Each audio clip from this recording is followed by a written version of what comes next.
jab, uppercut, leave you laid out on the floor. Try to duck and roll, hit and miss, now you counting stars. Should've practiced more, should've hit the mask, get out there more. Claim that you're the best. You gotta show me, son. Actions over words, baby boy. Is you real or what? Talking way too much, world come.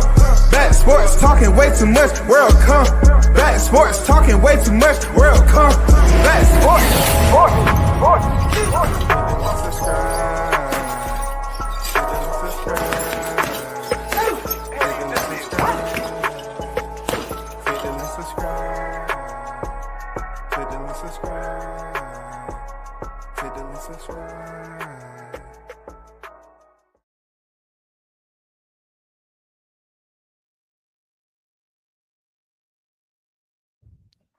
Yo, big shout out to the hottest chat in the MF game. A-side official. No negotiations needed, period. You already know. WCS is back with another one. Salute to those who support the channel, both by your attendance and monetarily. It is truly appreciated. And the salute is all yours. Big shout out to the chat. Arnold Brown on deck. I see you in the building. What's good with it, bro? Puma Skills is on deck in the building. Salute to you. Salute to your family. The young warrior that's coming up in the sport. Big shout out to him. One punch at a time. BG Bug Unstop Canelo. What it do, man? I see you on deck. Swar Jones in the building. What's good with it, Swar? Salute to everybody who's on deck already. So we have a surplus of topics to address. Of course, we have a lot going on when it comes down to the state of affairs. Of course, with September, but I want to touch on some other, pressing situations that we need to address from the outside looking in. You know what I'm saying? We just need to address from the outside looking in. So, first of all, as you see the thumbnail itself, the fight that changed boxing forever. The reason why I say that is because July 29th, moving forward, it seems like it's been difficult to have fights that match that type of volume, that type of magnitude. You know what I'm saying? The value of that fight. A lot of people who was wishing and hoping for that fight to happen, they try to downplay it if you ask them in hindsight.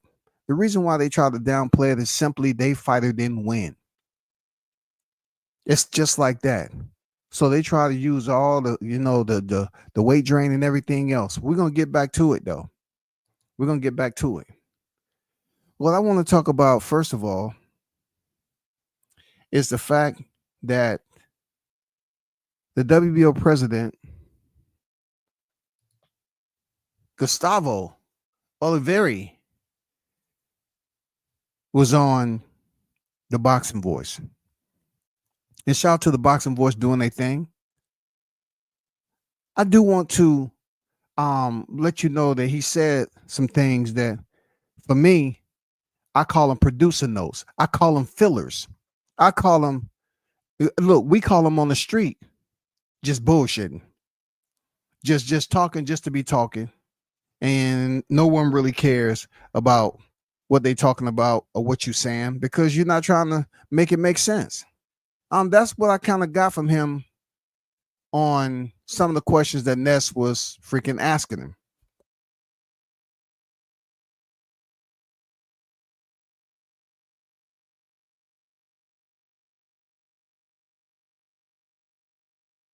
So let's take a listen to some of the audio, okay? And then we're going to get to this tweet that Gustavo sent out. And you know well as I do, those of you that's already read it, it doesn't seem like it's convincing. It doesn't seem like it, right? It doesn't seem like he's trying his best to reprimand Teo for his repeated use and insults and his direction of the people that he was targeting for these insults. It don't seem like he was doing enough. It just seems like he was just giving you scripture. That's all. Just turn to the Bible bullshit. Yeah, chapter 2. Yes, right there. Read it for yourself. I don't have to read it for you. It just seems like he was reading a chapter of nonsense. But let's listen to this audio right quick, bro. I know some of you in the chat are members over there, so you was already tuned in. But I just want to touch the bases on this. All right, if you don't mind.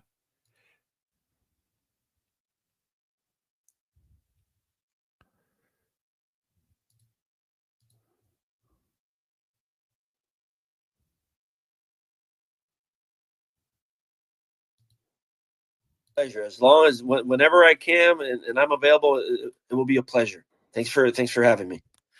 All right. Well, I'm and my apologies. I'm connecting through my mobile because I'm Hey, shout out to the Boxing Voice. This is their audio. Shout out to Ness doing this thing. Hopefully, give me a strike for this. But I just wanted to use your audio. So this is the Boxing Voice, Nestor Gibbs.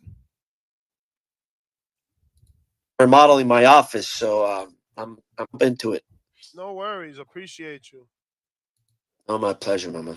What's up? So what was the biggest thing, right? There was something people kept asking you online. Yep. The Teofimo situation, obviously. Let's start there. Yeah. Have you guys had your meeting yet? And what do you think is going to come from this situation? Now I know I have some smart, intelligent people that's past the infantile stage. Okay, just pay attention, because this, to me, when you get people in certain positions, it seems like they talk to you like you are. They talk to you like you're not fully developed for comprehension. They just tell you some things, and they're closely associated in a sport that a lot of slimy, grimy stuff go on all the time. But you tell me what you thought about what he said. Was it something that you would expect from a person in his position, or you feel that he's just feeding you a spoonful of fluff and goddamn donkey piss? With Teofimo Lopez, he's actually backtracking. I watched the video today where he says that he asked for, "Where's the liquor at?"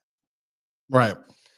Yeah. Well, since last week, I've been receiving tweets or being tagged in tweets as to whether the WBO has a position as to the remarks made by Teofimo. From the outset, regardless of which fighter we're talking about, as long as if I have jurisdiction on only WBO champions, right? We have a strong policy against racism or any type of conduct that is contrary to our principles as a sanctioning body, and we don't discriminate based on race, color, religion, social condition, etc. Yeah, sounds good, Gustavo. Sir, can you please minimize the introduction and get to the point? This is a repeated offender. He's holding your belt, and word has it, you're trying to sit up here and provide fly that kite high in the sky and say, hey, trash talking happens all the time. Trash talking happens all the time. So I talked to his team, his managers, Keith Connolly, Mike Borrell. I strongly advise his managers to convey to Teofimo that the WBO will not tolerate any type of racism or any related conduct of that nature under no circumstances. Some people say that the remarks said the N-word. Others stated that it was liquor. So I saw the video. My interpretation was as to the word liquor as well, but we can't be. You heard what he just said. So first of all, he the president. T.O.'s holding your belt. You didn't have a convo with him. You didn't have any type of dialogue. You didn't address the situation one-on-one. What was T.O.? Does he have a fight coming up or something? Why wasn't you speaking to T.O. and not his people? He's the one that is out here speaking in rotation over and over again, saying the same thing. So what it does is it allows other fighters to use T.O. as a bar, not the type of bar that's considered to be positive moving forward, that, you tell your friends, say, hey, that's the person I want you to emulate, set the example like them. No, this is boxing once again, showing us that they're just going to brush certain things under the rug depending on who that fighter is. That's why T.O. does what he does so freely. I'm talking about nonchalant. Ingenuous, you know, in the sense of, but all the video, my interpretation was as to the word liquor as well. But His interpretation, y'all, this is the society we live in. His interpretation was it was liquor. That's his interpretation right off the back. Liquor. Where that liquor at? Where that liquor at? Come on, man. we can't be ingenuous, you know, in the sense of we have to take affirmative action as to any type of related conduct of that nature. And under my presidency, we will not tolerate any sort of racism or any conduct that it would be in contravention to our rules or principles or policies. So this is a if you notice between him and Mauricio Suleiman, he may get sometime he sound like a mouthpiece for politics, boxing politics. He would just give you the fine print on what they would not tolerate. But as I try to explain to people, certain situations I've been around in boxing, they don't play by the rules. They have very shallow standards, and they will make any type of rule that you think that is bounding by any type of law and documentation that these sanctioned body has. They will bend and break and, man, sweep that shit under the rug, throw it in the trash. Man, they will show you how pliable the gray areas are. He's just bumbling. Talking about everything that's supposed to be in black and white, bro. He's just talking. He's not really being personal. Hey, we will not tolerate Teo saying that type of stuff like being racist. That's just one, man, get out of here. At least Mauricio Suleiman told Ryan Garcia that he was expelled. I'm not sure what's the expiration on that, but basically what we did was an admonishment to Teo through his management. And I have to be I have to any type of affirmative action that I take against a champion, I have to have all the facts and before the WBO, and I have to proceed in accordance with my rules and due process.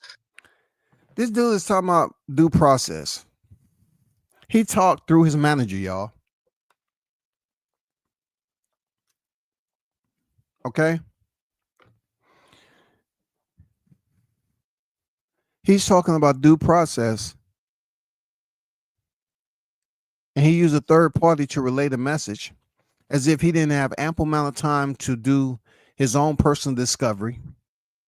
Hit the replay button, because we don't have VHS anymore. So it's not really something that you have to press, and you really have to use your finger to the point where your joints might get fucked up, pressing the rewind button and then play and all that. No, it's pretty simple today. We're in a digital era. This dude is up here talking about admonishment. He's speaking about admonishment when Teo did it to freaking Richardson Hitchens, the pickup banana. And then he went over here and said what he said about Crawford and Javante, right? Not only that, Crawford has been a long-standing member as a 147-pound champion for the WBO. Long-standing. I didn't hear Teo talking that bullshit when he had the belt, when Crawford had the belt. I didn't hear Gustavo happen to go online and talk about, oh, we admonished Bud Crawford. He is one of our belt holders. We have to admonish him because we would not tolerate that type of behavior and language underneath our representation as a world champion. I cannot strip a champion without having all the relevant facts or supporting evidence and reliable proof before the WBO, and I have to take every step within my rules in order to take that all WBO facts or supporting evidence, and I have to proceed in accordance with my rules and due process before the WBO, and I have to proceed in accordance with my rules and due process before the WBO, and I have to proceed in accordance with my rules and due process. I cannot strip a champion uh, I have to proceed. Are you listening to this guy bumbling? without having rules and due process. I cannot strip a champion without having all the relevant facts or supporting evidence. He cannot strip a champion without having all the relevant facts. Now, if this is not a disingenuous response to Nestor's question, and shout out to Nestor for pretty much standing on some things, standing up and asking, I wouldn't say the tough questions, but stern questions, not to just say, okay, let's go to the next topic. This guy is talking about due process, and it's going to get even worse when he talks about the rankings, because I want to go over the rankings that the WBC put out there, right? But that's outside of the WBO, but just a little bit it bleeds into it. But yeah, the admonishment, the due process. He cannot strip a champion unless he has enough evidence. And being the fact that Teo is done this multiple times, he is being the culprit. He has said this is why boxers feel it's easy to direct their energy with the N word, because they figure it's easy for them to get away with. Because we as people use the GA amongst each other. And I know some people up there that say, "Oh, that can't be.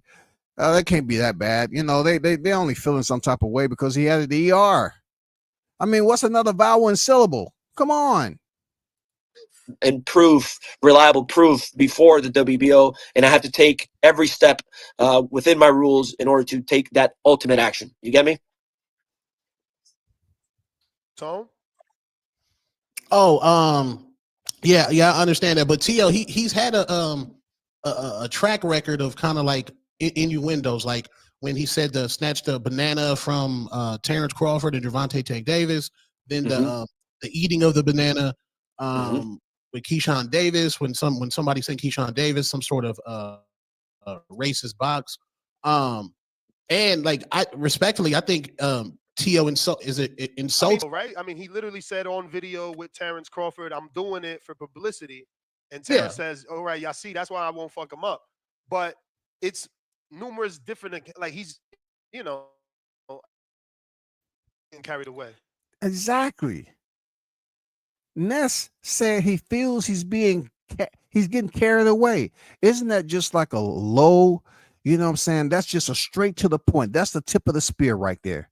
That's the tip of the spear. I feel he's getting carried away.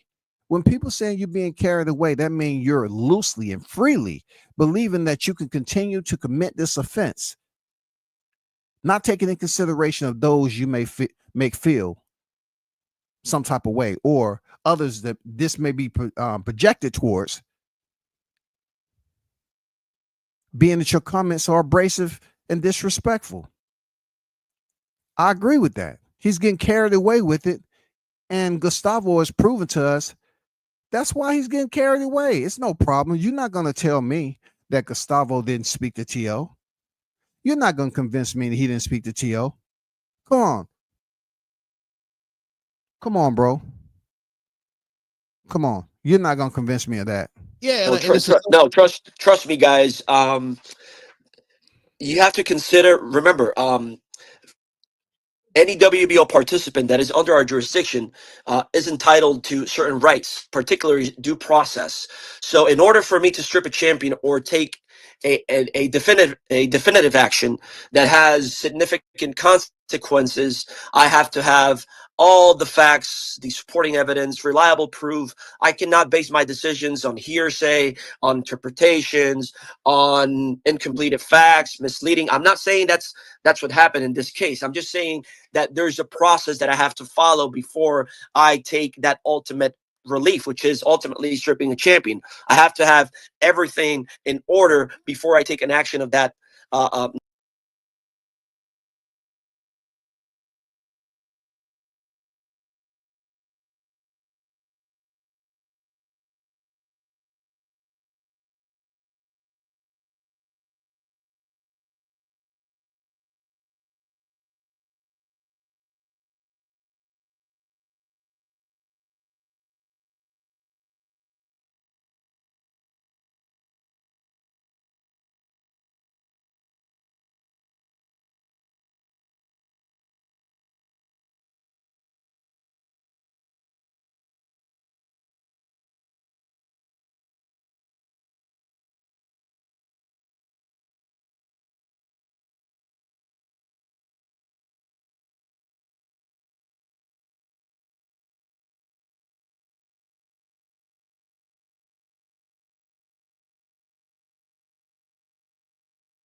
nature. I have to have everything in order before I take an action of that nature. So trust me and rest assured, he's one more action by Teofimo or any of other fighters that would warrant our intervention of stripping him or withdrawing or terminating his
status as champion, we will take the proper actions.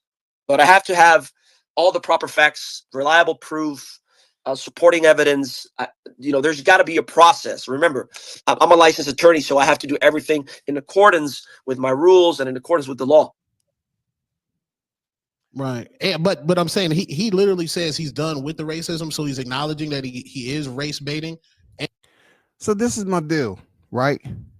With this whole situation, with the way it's storming over here, so bear with me. Gustavo is saying there's gonna be one more time. All right.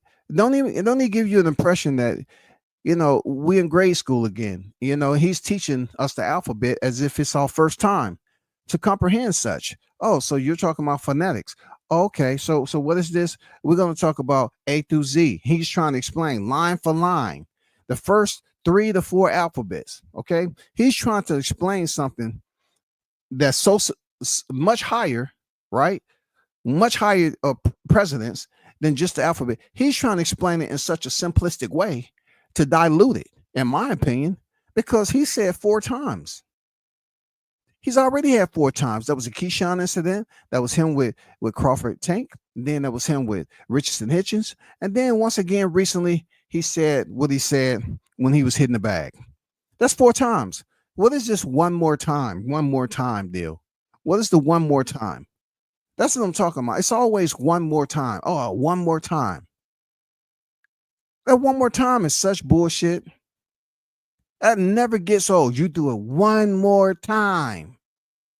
That's why, sometimes it just tells me, that we're in a world of hurt moving forward.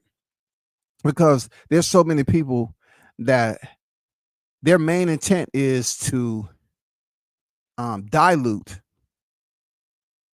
how sour it is for us to be called the N-word with the ER. They're just trying to dilute the shit out of it. And this is a perfect example on how someone is in a position of saying, hey, I have to put all the evidence together. Just allow me to put all the evidence together. And I will get back with you all. And look, if it's just one more fighter that said, how are you going to say another fighter that's seen Teo do this 4 to 5 times or more, whatever, they do it one time, and you want to make an example out of them? So if they feel that they are not a champion, and Teo is, and you're trying to reprimand them the first time, it's not going to work. No, you're giving them an opportunity. You're setting the precedence. You're setting the bar. And I think he's insulting black people's intelligence with where's the liquor at? Like, we know what he said. We know he had some beef with they have a beef with Terrence Bud Crawford. Yeah. And the WBC, they stripped Ryan Garcia. Ryan Garcia got up. He got up out them rankings. Mauricio told that man like, they strip him about what he hasn't. He hasn't won. See, you see how he's defended. You have to have your shit together. Now, Tone, much respect, bro. Sincerely, much respect.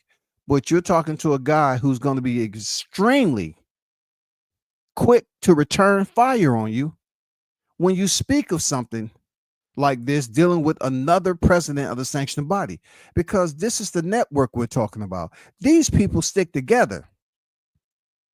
And when Tone said they stripped Ryan Garcia, no, not exactly. He said he was expelled and all this other stuff. This guy, Gustavo, I believe he's about to say something to the extent that, what they strip him of? He wasn't champion. He wasn't this. But you get what he's trying to say if you just let him finish. They removed them from the rankings. Yeah, they removed them. Based on what grounds? Based on Ryan Garcia's drunken. I think he had multiple instances of prohibited conducts. I think it was. Can you believe this guy? This is crazy, bro. I'm gonna be honest with you. I'm trying not to stop it, so let me go back and let it go.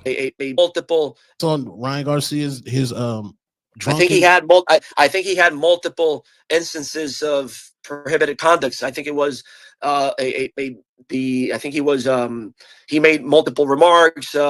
He had conducted himself. So I gotta like pause it here and there, like a two-step shuffle. Come on, bro. You're switching stances, man. Gustavo's up here sweeping outside of the ring, moving around like freaking William School. Now you want to say the reason why you believe Ryan Garcia was reprimanded because he had multiple offenses. I don't think he's even thinking about what he's saying, because Teo has had multiple offenses. Now you're trying to scramble eggs. You're trying to say not only was his offensive, but he had multiple. He was doing this, that, and the other. Does it matter? Because Ryan Garcia, in my opinion, warranted immediate action, just like Teo should have got immediate action. It took Ryan Garcia to say the inners and the Muslims. And this guy Gustavo's up here trying to respond to Tone with what he believed to be a right of reasoning as to why Ryan Garcia was suspended. He's trying to say, well, we thought that what he did exceeded or elevated higher than what Teofimo Lopez did. So yes, it was justifiable for them to adjudicate freaking Ryan Garcia out the rankings. Not so much over here, because even though he did the exact same thing Ryan Garcia did, it was disrespectful. You still have to line everything up. To hear Gustavo debate with Tone about what he believed Ryan Garcia, he's lining it up. He's explaining and he's defending why Ryan Garcia received the punishment that he did. But yet he's trying to prove to us he doesn't have that same bulletized response when it comes to Teofimo Lopez. How can you have this distinct response? Hair trigger. I'm talking about hair trigger response right away. Well, what do you mean? What belt did he have? He had several offenses that was just that and the other. So you're able to line up Ryan Garcia's, who is outside the WBO sanctioning body, but a fighter that's beneath your sanctioning umbrella. You can't even freaking line up the damn criteria to hold this man accountable. It's bullshit. Contravention to the rules. I think there were multiple scenarios on a consecutive basis that warranted the BC to take some action, but he wasn't stripped of any title because he hasn't won a championship. I think. Look how fast he's talking. This is not even his fighter, yo. He said consecutive, right? Hold on. That contravention to the rules. I think there were multiple scenarios on a consecutive basis that warranted the BC to take some action. Multiple scenarios on a consecutive basis, y'all. Multiple scenarios on a consecutive basis. Isn't that what Teofimo Lopez was doing? Multiple scenarios on a consecutive basis. Consecutive doesn't have to be at a certain time, a second, right after one another. He can just be repeat offender. This can be something that's remediated. And he's hair trigger on the response to what Tone had to ask about Ryan Garcia in the WBC. But yet, you want to act like you want to create distance. You want to throw the jab from outside the ropes. And you still think it's going to count as an effective punch? That's what I see what you're doing, Gustavo. You're outside the ring apron trying to fight a fight, and you don't want nobody to see your face. You know what I'm saying? You're trying to fight a different type of rule set. You want to convince people you're still in the ring, but I'm be out here. I'm gonna be outside the ropes from afar because I really don't want to, get touched by no gloves. I'm not trying to get hit with no real punches. So when it comes to my sanctioning body, I'm gonna play stupid. But when it comes to Ryan Garcia and your colleague's sanctioning body, Mauricio Suleiman, he's up here saying what? Oh, well, what title was he stripped of? Oh, I think that's because he had multiple scenarios and consecutive, and that's why it happened the way it did. Well, T.O. had consecutive scenarios. But he wasn't stripped of any title because he hasn't won a championship. I think he was excluded from the ratings. I think he was also inactive. That's another type of scenario. At least the WBO, I can take action as to the circumstances I have before me under my presidency. I cannot consider any previous instances that were under another presidency. The past president, my mentor, Paco Varcarcel. So those are the facts and the circumstances that I have before me.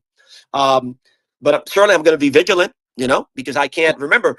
You have to consider the following. For example, when a fighter tests, let's say an example, when a fighter tests positive for a prohibited substances, we have to consider the circumstances of the particular case. Is it a first offense? What type of offense? What are the implications of such offense? And you have to consider all those circumstances in order to determine what type of penalty the sanctioning body will impose on that particular fighter. So I'm just mentioning or making reference to a particular circumstance because it's a case-by-case analysis. You get me? Right. So I want to shift gears to Charles. Did y'all understand anything? A case-by-case analysis, y'all. That makes no sense. Of course it's a case-by-case because you don't have a group of people pushing racist narratives or insults on other black fighters. So of course it's a case-by-case scenario. This is one of those guys who's put in a position that understands what his mouthpiece is supposed to be in this scenario in itself. Like he knows he's just supposed to give you the fluff. He's just supposed to give you the mumbo jumbo. He's just supposed to give you conversational pieces that's considered to be producer's notes, fillers that he speak to the people when he's giving a seminar or he's talking to people that support the WBO. Gustavo comes off to me, and I don't know the guy. He might be a good guy in person, but listening to how he's speaking right now, Gustavo, it seems like to me that you want to lower the value of morals and principles and the effect that it'll have in how Tio is speaking towards and insulting black people. And you're trying to say, well, I can respond. I can respond with confidence when it comes to another fighter in a different sanctioning body. But for you all, when it comes to me taking accountability into the punishment that I'm expected to delegate for Teofimo Lopez, you're telling people you still have to line up all your evidence. But you knew everything about Ryan Garcia. And for Teofimo Lopez, he's had ample amount of time to take care of this. But his initial response was that he spoke to his manager. You're trying to tell me it wasn't serious enough for Gustavo to say, I want to speak to Tio. I'm sure his manager said, okay, no problem, because they want him to continue to be the champion, right? So why would you come over here and say, oh, I spoke to his management?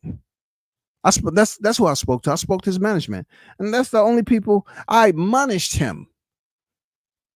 Look, all of you that's grown up in life, you know, when you are admonished directly by the person who is there that you offended, is much more severe than somebody telling you, hey man, hey, so and so said if you late again, you know it's gonna be punishment. Who said that?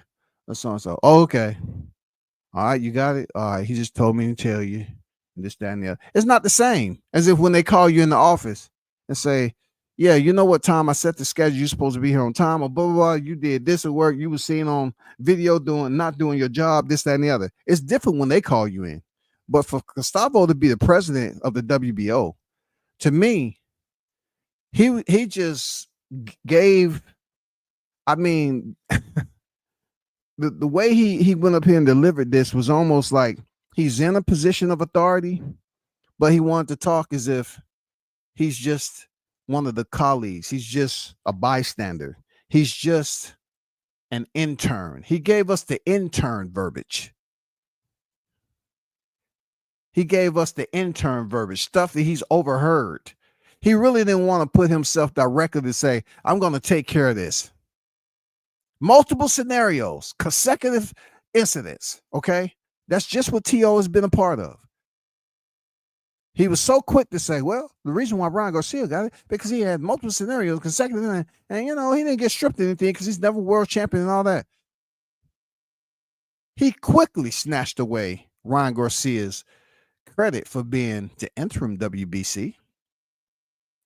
They look out for each other. Suarez, I understand Yeah. each sanctioning body is an individual and you have your own bylaws, but Yeah. if the right thing isn't done by the commission, can you step in? Because Suarez will never get that opportunity again. Okay, pay attention to this. The only reason I'm saying pay attention because some people believe that it sounds good to be around a group of people talking about the book. You know what I'm saying? What is the book that the sanction bodies that has all the laws in it? These sanction bodies don't go by that. You're trying to tell me every time a fighter climbs up the ladder of the ranking system, that's the way it usually goes down per the bylaws? That's not the case. Ness is about to transition over to Suarez, who was robbed. Another situation where we're in a tech era, a digital era, right? Where you have the video. And look, they had the video when Tank Davis, when they say they couldn't review it, they had it then, and they had it for Suarez. They had the video there to make a competent decision, but they didn't. It's almost impossible to ask him to break the skin again. A rematch doesn't do what a win would have done for his life and financially. Yeah. Yeah, it's just a very unfortunate situation. What's your stance? And yes, can you do something if the commission does not? Okay, let me clarify that. From the get-go, the WBO has no legal authority or jurisdiction over the conduct of the bout itself. That's a subject matter jurisdiction under the commission. In other words, the state of California. They regulate the event. They regulate the bout. The WBO's jurisdiction is limited only to the title and the ratings, right? So we have to wait until the commission renders a final and definitive ruling in this matter in order for us to determine how to proceed. Now, okay, pay AT&T, all right? Though I believe Gustavo was luring us to sleep with his low battery type of responses. You know what I'm saying? The flickering single bulb in the room that is providing no light on the situation. Now we're talking about jurisdiction again. Those of you that speak boxing in these debates, when you hear people that's always talking about so-and-so should be stripped and all that, and then you know, why wasn't Tank ruled disqualified and all this? Pay attention to how he's telling you about the sanctioning body's jurisdiction and the commission jurisdiction and how that whole process works. It's up to the commission. Who does the commission work for? The promotion. All right. These people work hand in hand. The commission is not going in there to buck the promotion. These people have lunch, dinner together. They have conversations together. They're just not linking up on fight night. Hey Bob. Hey John, how you doing? Sherry here? Yeah, she's right over there. Okay. Okay, we're gonna get together and go over the whole evening of, that's not the case. They eat, they talk it out, they know who's on the card, a priority, and who's routine. And point blank period, Gustavo is letting you know that the sanctioned body has a limited authority as far as the jurisdiction.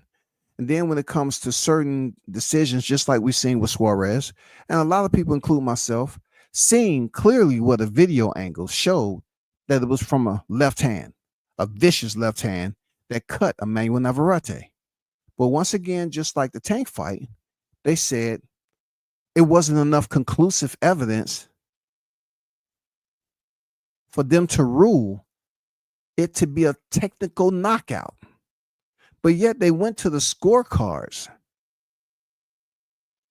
and gave it to Emmanuel Navarrete, who was supposedly allegedly had on the scorecards.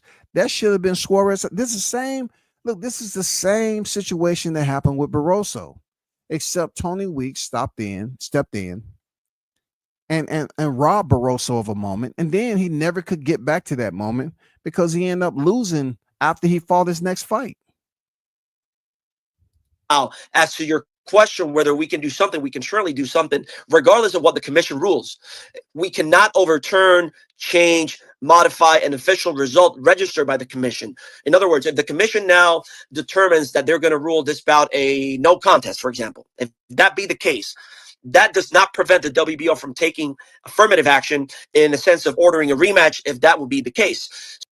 These rematches, man, sometimes it work out. Just like a Shaki Fawcett got his rematch with Robson Conceição. Clearly, it's sometimes like it doesn't put a smudge on your record. They do not asterisk that particular fight when it was controversial.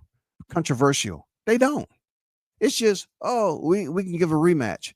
But still, that fighter goes down as being a world champion. Rolly is a perfect example. Rolly is on his grand tour telling people that he's a three-time champion, but Gustavo just said that Ryan Garcia never won a world championship, so he didn't even acknowledge the interim WBC title. But yet you have Rolly Romero, who's one of the worst representatives of this day and time of being gifted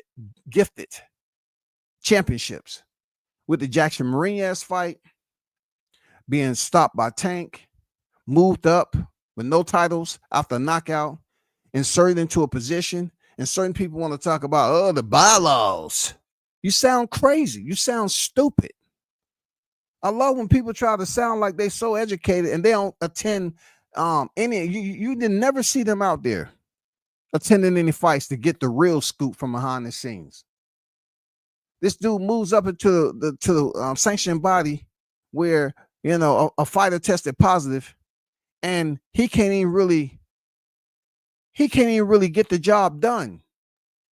More so to the fact, I'm thinking back on it, I say, did he really train for Barroso for them to stop the fight? But back on topic, Gustavo seems to understand what his language should be in this case when it comes to this Suarez Navarrete situation.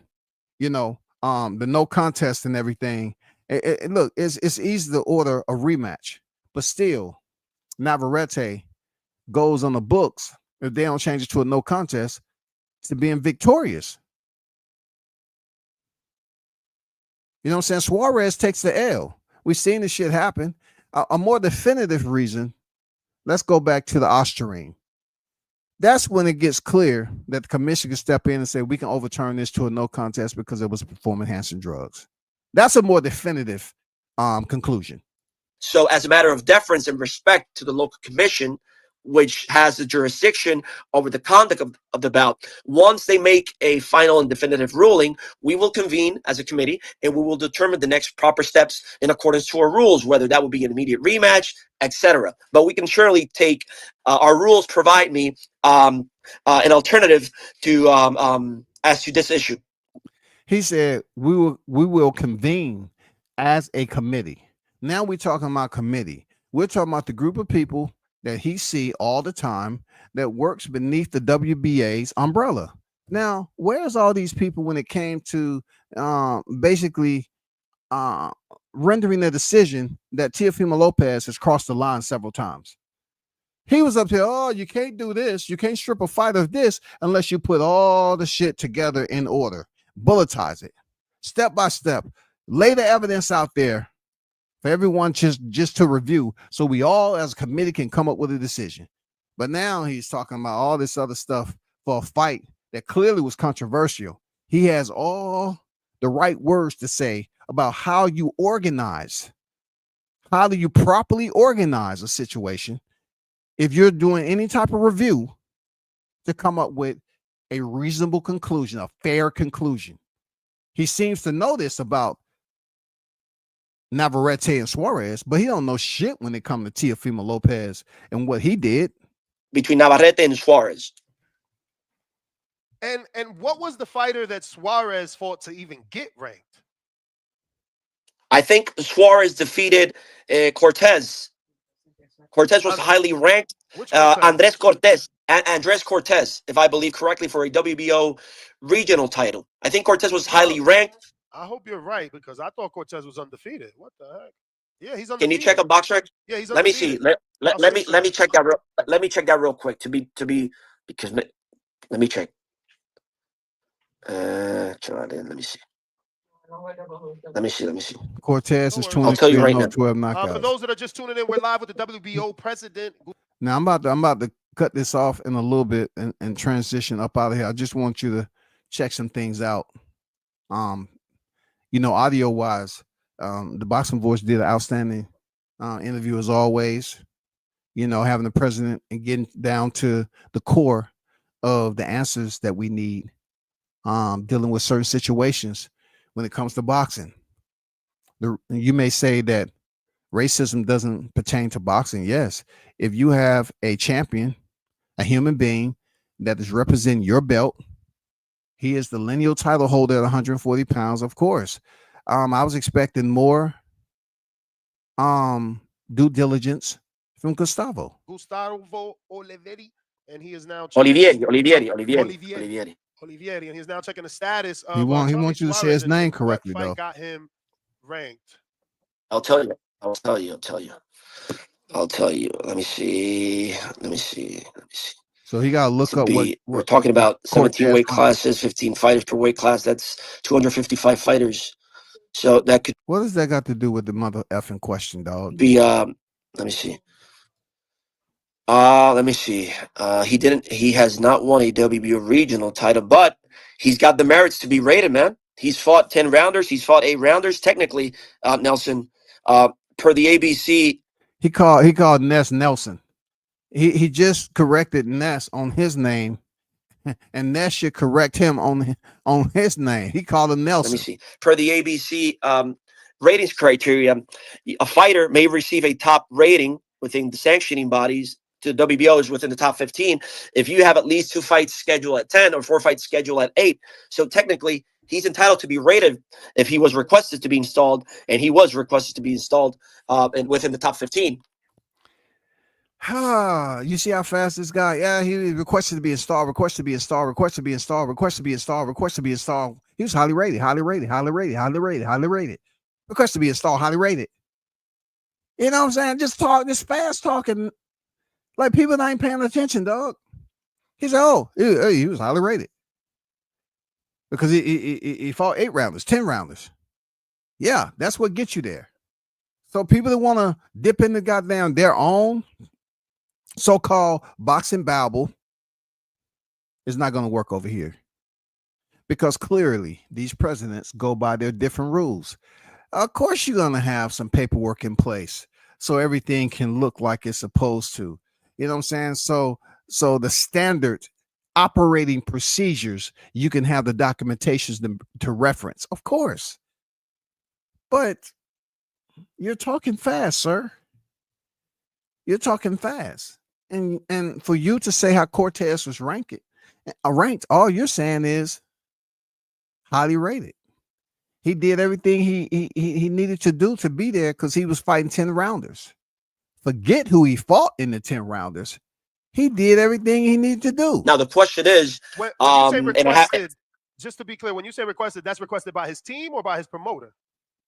it could be either by his team, his promoter, or the WBO, motu proprio, which is a legal term. Like, we have the power itself to check within all the fighters in boxing in that particular weight division and check within the monthly changes in the ratings. Come on, y'all. Do y'all see where I'm at with it? With this guy, he's talking extremely fast, and he has listeners. Now you're talking about you have casual boxing fans. There's a lot of people that tune in to the boxing voice. Okay, if Ness can talk at a comprehensive level of speed, a tone, Gustavo can do the same. This dude is just talking round and round and round they go. He's talking so Gustavo, it's unprofessional, bro. I'm gonna be honest, and you know, I didn't shoot you a freaking tweet on X because I just wanted to do a live first. But you're speaking like the Energizer Bunny, and for somebody who's really trying to understand how this process works, so they can seem smart when they're in one of these conversations, it's going to be difficult for them to really grasp why you're talking so freaking fast. You're speaking around in circles, man, like a jackrabbit. Just because you really don't you really don't want people to know that y'all do your own thing. Y'all make your own moves. That's all. It's really no real reason. No standards that y'all have that you hold these fighters to. Ness asked a question. Who? Recall by who? And what did he say? Which is illegal. It could be either by his team, his promoter, or the WBO. His team, his promoter, or the WBO. And then shift gear to gear 5 or gear 6. Motu proprio, which is a legal term. Like, we have the power itself to check within all the fighters in boxing in that particular weight division and check within the monthly changes in the ratings. Okay, we can add this guy, we can exclude that guy, we can move up, move down, as long as you can show favoritism and preference. Come on, man. You don't need your hands. This is not, a charade. This is not Simon Says, man. Come on. You moving your hand up and down and all. Just say, we can do what we want. Yeah, it can be either his team, his promoter. So hey, remember this, y'all. Y'all want y'all fighters to move up in the rankings. All you got to do is put out a recall. Send out that SOS and say recall. That's all you have to do. Fighter has at least 2 fights scheduled for 10 rounds conducted, or 4 scheduled for 8 rounds, right? In a positive record, he's technically entitled to be granted a top rating within a sanctioning body.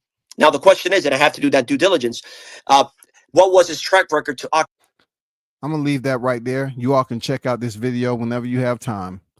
That's pretty much what I wanted to speak on. So therefore, when you see this right here, that means I am transitioning. Before I transition, let me just show you what he put. Okay, Gustavo said many celebrities, y'all. We're talking about boxers. Gustavo says many celebrities believe that trash talking will attract followers, and they may be correct, but such trash talking should never devolve into comments about race. Racism should not be tolerated at any language. If you are a world champion, your skill would do the talking for you. 2, that attracts followers as well. If you are a racist, the WBA is no place for you. To hell with racism. Who the cap fits, let him wear it. That is such bullshit. That is such some childish, rudimentary type of damn comments right here. Nobody's giving a damn about a damn celebrity. We're talking about one single boxer. And you're taking the circuitous route, off-road, going all in the business area and getting back on the highway up, like 6 to 10 exits up the street. It's not just trash talking. It's the content for which he was directing towards a specific group of people. Gustavo knows this. He seems like an intelligent person, but he was just up there fast talking. Just like they said in the chat, a bunch of filibuster type of damn information. You know what I'm saying? A bunch of nonsense. Let's get away to something that's more important. And I'm going to get to the WBO rankings. Now, let me get the WBO rankings out the way. The WBC rankings. I want you to take a look at this. This is the WBC rankings at 147 pounds, right? From my understanding, once again, there are some human beings that claim they know so much about boxing, but they can't explain, how certain situations go down like this. You have the WBC that has released their rankings, okay? The champion at 147 is Mario Barrios. The absolute asinine nonsense of this whole deal is that Mario Barrios is rumored to be facing a 46-year-old Manny Pacquiao. When asked about, okay, how can Manny Pacquiao, I was told if you was ever a champion for that sanctioning body, at any given time, you can come back and fight a champion. So Manny Pacquiao, which I will show you his box rec, he's not going to shock you, but he's been out the ring several years, y'all. Several years. And he's coming back to skip the entire line and fight Mario Barrios for a championship. He's had ample amount of time to go overseas, run 2, 3, 4, 5 cycles, get himself prepared, get in shape. He had enough time to cycle off, allegedly, if that's the point or whatever. But let's get to these rankings. They have number 1, Devin Haney. Okay? Just look down this ranking system. And you have to say to yourself, wow, that's crazy. How does all this come together? This ranking systems remind me of a kaleidoscope. At first glance, I was fascinated. But being that I've been around boxing for quite some, I'm not any longer fascinated, but I'm a bit disappointed on how sanctioning bodies continue to do what the fuck they want.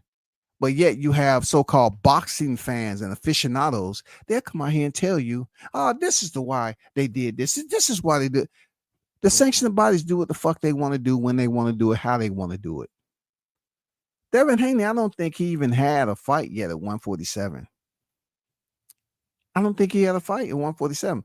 But we do know he was a champion for the WBC more recent, at 140 pounds. He defeated Regis Prograis. We know that. But he's ranked number 1. Conor Benn, he's been on suspension for freaking pads, a dirty test. He has one fight, not at 147, but damn near 160. And Conor Benn is at number 3, y'all. Igis Kavalauskas, just coming off a dominating win, he's at number 4. How could Conor Benn lose at a higher weight and be higher than Igis Kavalauskas, who's been campaigning at the division for a long time? How does that work? And then let's get down to the nitty gritty, y'all. Y'all looking at it. Y'all are looking at this shit just like I am, y'all. Come on, man. You see what I see? You see what I see, y'all? Manny Pacquiao is ranked number 5. Manny Pacquiao comes back from fighting a freaking Japanese actor, the same guy that Ryan Garcia was supposed to fight, during his suspension. And Oscar De La Hoya was like, no, not without my permission. But good old Manny Pacquiao went over there. And pretty much, I don't know how much he got paid, but I'm pretty sure it was enough for him to take back and lick his wounds with. But he's ranked number 5, y'all. Manny Pacquiao. He's ranked number 5. So let's just take a quick glance at the pile of hot cow manure. Okay, let's take a look at this right quick, because boxing fans, we always have to continue to educate ourselves, because certain people think that they want to go by curriculum, literature. No. These people that's in position to make these decisions, they play by a book that you are not going to be able to have access to. It's called, okay, the network. The network tells me I can make a decision about this whenever I feel like it, how I feel like it. I can shuffle the cards however I feel like it. If I want to stack the deck, that's what's going to happen. Manny Pacquiao is right here, y'all. Take a look at this. And don't ever second guess yourself when you be in these discussions, when they start talking about criteria. Manny Pacquiao has pretty much been out the ring since August 2021. Since August 2021. And this man is coming back to fight for a world title at 46 years of age.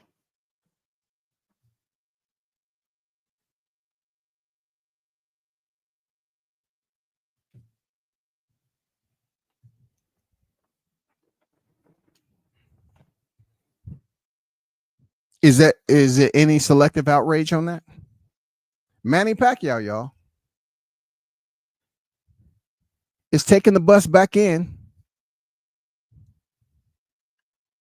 to the ring to fight for another championship at 46 years of age. And his last fight was August 21st, 2021.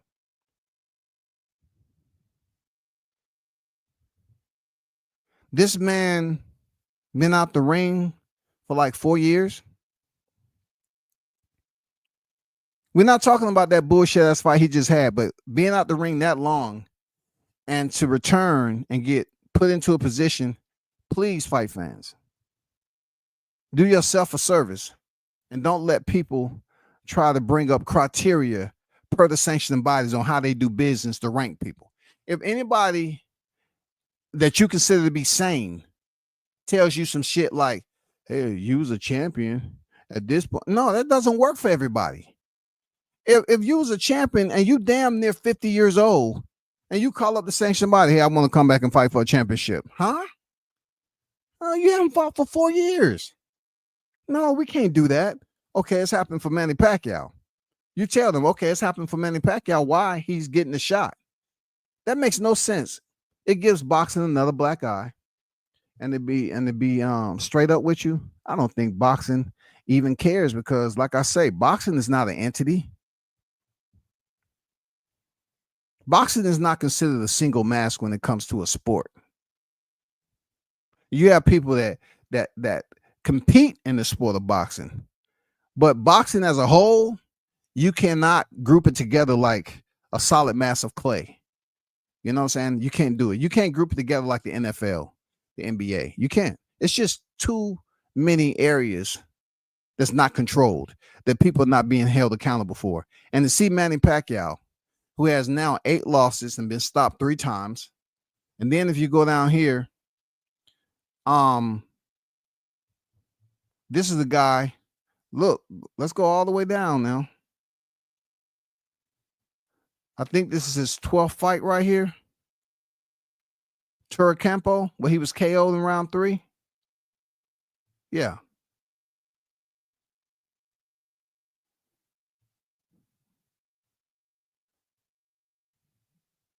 Yes, 12th professional fight. He knocked Manny Pacquiao out cold in 3 rounds, and he's still trucking. Manny Pacquiao still trucking as much money as we allege that he made in the sport of boxing. At 46 years of age, he's coming in to fight Mario Barrios. Unfucking believable. This is unbelievable. I just wanted to put that out there. Make sure y'all, run that list and do your due diligence. Okay. Let's get to the bigger task at hand with Terrence Crawford and Canelo Alvarez, because ultimately, I don't like what I'm seeing with this. First of all, let's start with the thumbnail. This thumbnail is a pile of bullshit once again. I'm telling you all to be very, very aware that Turki Alalshikh is the puppet master of boxing right now, okay? Don't think of him of any less than that. This man is the puppet master of boxing. Why? I'll tell you why. All you have to do is look at the picture of Terence Crawford, who is 1 year, damn near older than Canelo. Canelo looks like himself today. But they got Crawford up there looking like Don Cheadle. They got Crawford up here looking like a black civil rights activist. Oh, Nat Turner. Yeah, y'all see him. He's about to box Canelo. No, that's not Nat Turner. That's Terence Bud Crawford. God damn it. How old is he? Is he 46? He looks 50, goddamn 3 years old. They have Crawford up here looking as if he's aged tremendously. I don't like that subliminal bullshit.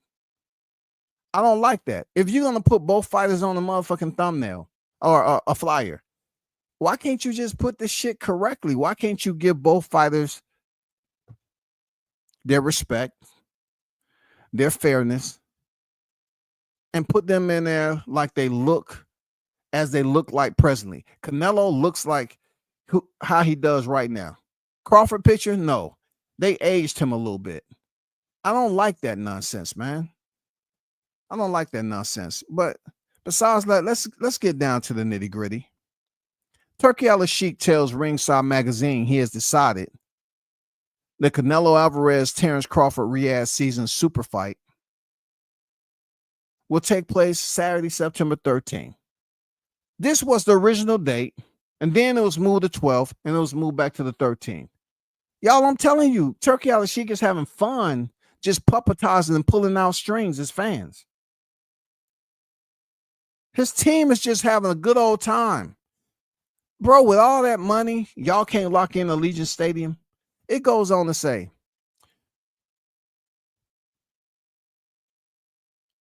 Canelo Alvarez Terence Crawford Riyadh season super fight will take place Saturday, September 13th, rather than the day before. He says the fight could land in New York, LA, or Las Vegas. Whichever of the 5 potential sites presents the best deal, and he decides the Ring Magazine's Super Middleweight Championship would be a Riyadh season pay-per-view event. So now we're talking about, right? New York, no. LA, no. Las Vegas. Wasn't that where it's supposed to be? See, I've been down this road before, y'all. How they have a fight of this volume and they love just sending us on a goose chase. They love doing this shit. I've seen it happen. They make sure that everybody don't have a chance to lock in a freaking date at their local freaking hotel, get their lodging taken care of, and they play games, yo. They have you running around asking, what do you think the fight gonna be? I don't know. Turkey don't change it. All along, they're setting up everything. They're getting people locked in. People that's a part of the circle. The fight gonna be here for sure. Lock your hotels in. See, the word was announced before the word. Allegiant Stadium. So people have been making reservations over there close to Allegiant Stadium around that week. It doesn't really truly matter if it's the 12th or the 13th, because if you're going to the fight, you're going to the fight.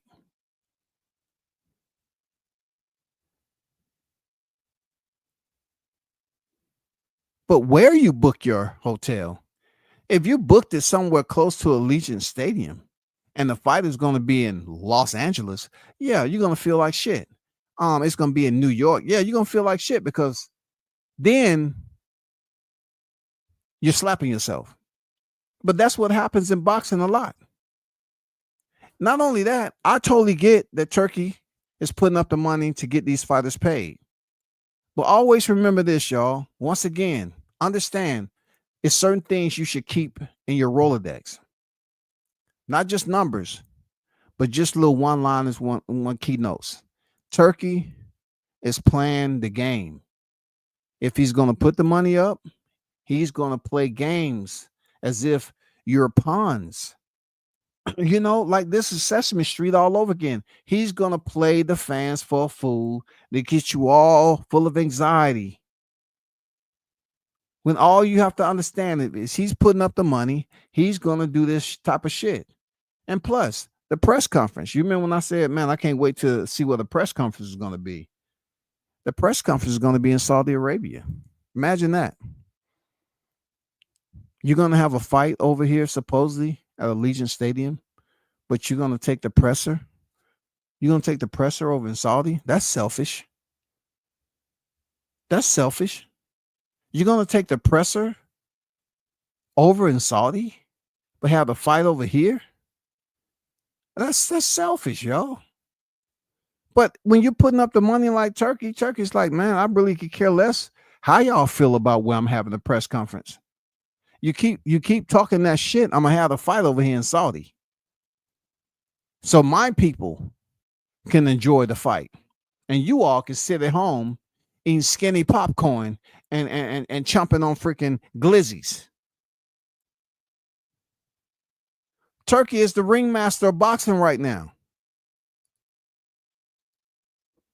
Per Turki Alalshikh, the kickoff news conference for September 13th, Canelo Alvarez, Terrence Crawford, Ring Magazine Championship fight will take place in June in Riyadh, Saudi Arabia. So that's next month. But unfortunately for us people, we won't be able to get into our freaking private jets. Those of you that's living that life. Your vehicles, private transportation. Or however you, some of y'all might be walking there. You might be local.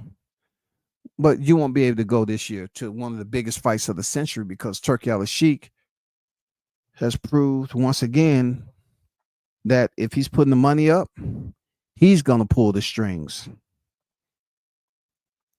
His people pay attention to what goes on in social media. All right? I'm trying to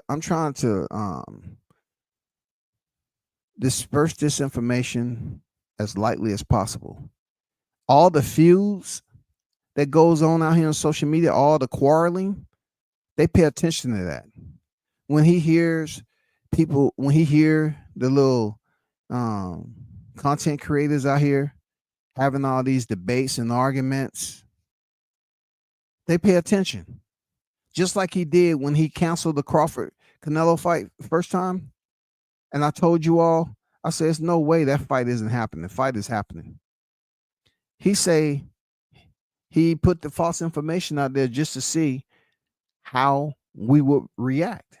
He's using fight fans as an experiment. And it's not an experiment where he's trying to learn anything. He's just fucking experiment to fuck with you. Just to see how he can push your buttons and shit.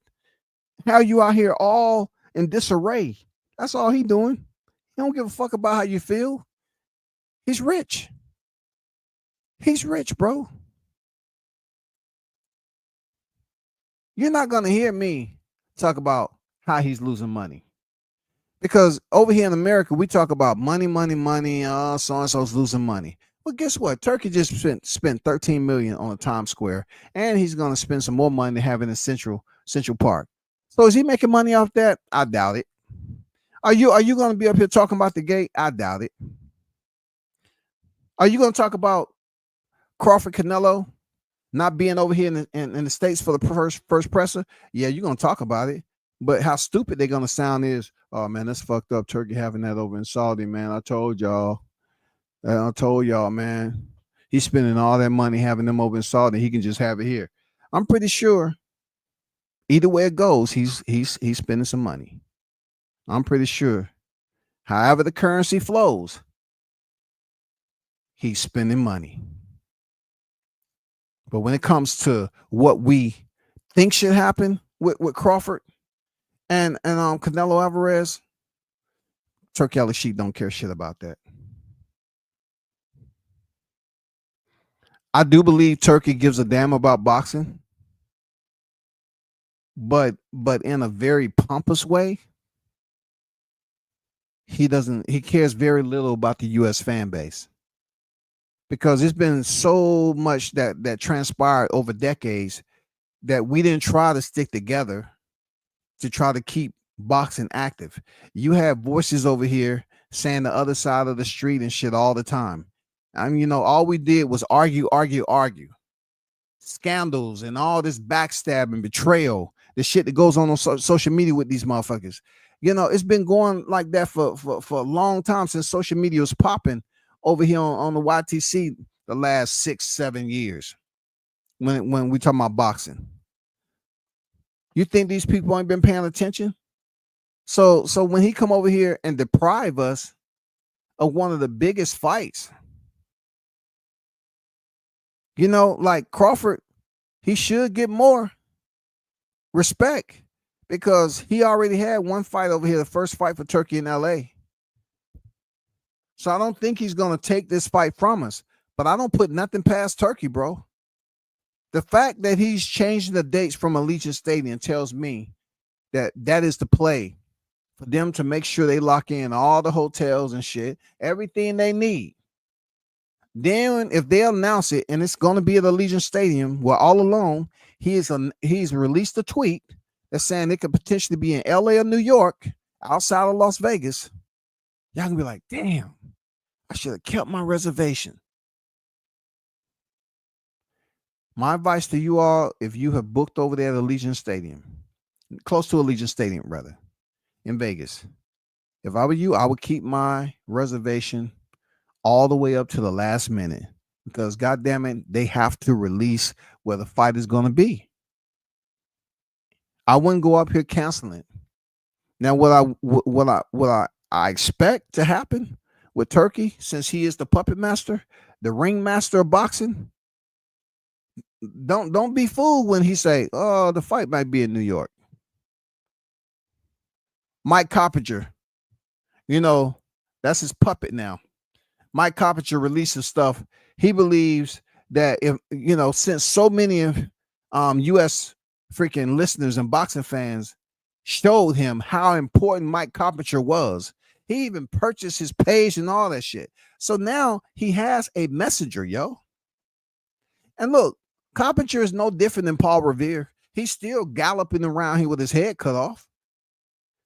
Because now, if Coppinger puts out some information per the orders given, and it's wrong, but it's right when Turki do it because he wanted to be wrong. But he want us to think that it's right. Who's going to hold Coppinger accountable when his boss is Turki Alalshikh? Who's going to hold him accountable? Nobody. Who's going to hold Turki accountable? Nobody. So Coppinger, who's getting paid, want to put out some false information per the orders that the powers that be, rather, he's going to do this shit. He's going to put out false information. Why all of a sudden they switching up the venues? They want to give us options, LA or New York, other than Vegas. Because they don't want people going out there locking in all the shit. And they want to make sure everything else, if they choose to have it up in Allegiant Stadium. Don't nobody want to see this fight in New York, bro.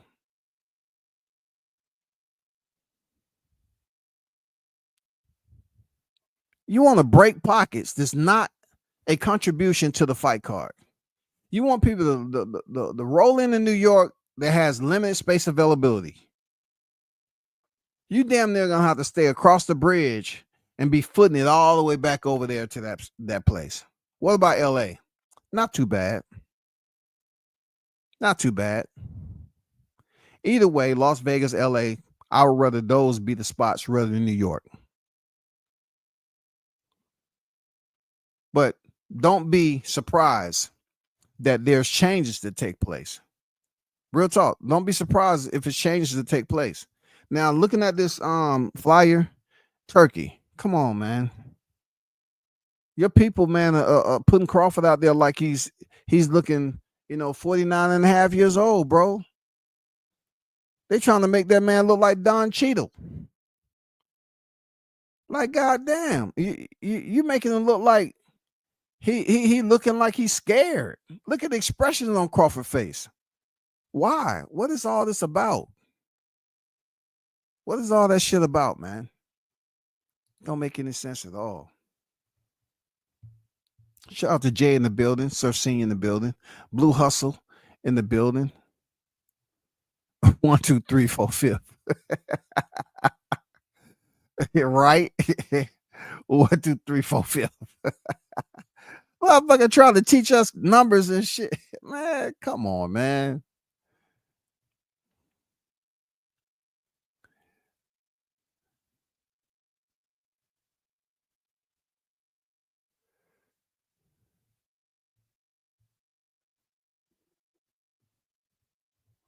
Yeah, Bud got braids, man. They have that man up there looking like he's 15 years older than Canelo.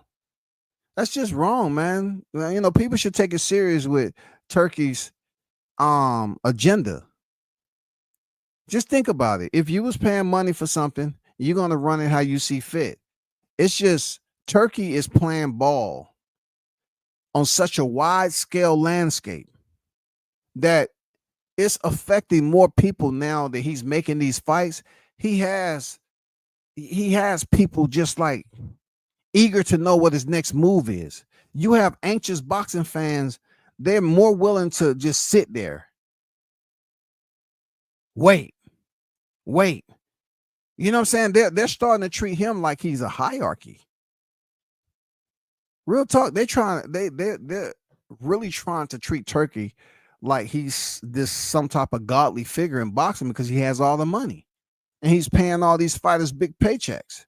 What they're not willing to digest is that a lot of these fight cards that you see, it's going to turn out the way he wanted to turn out.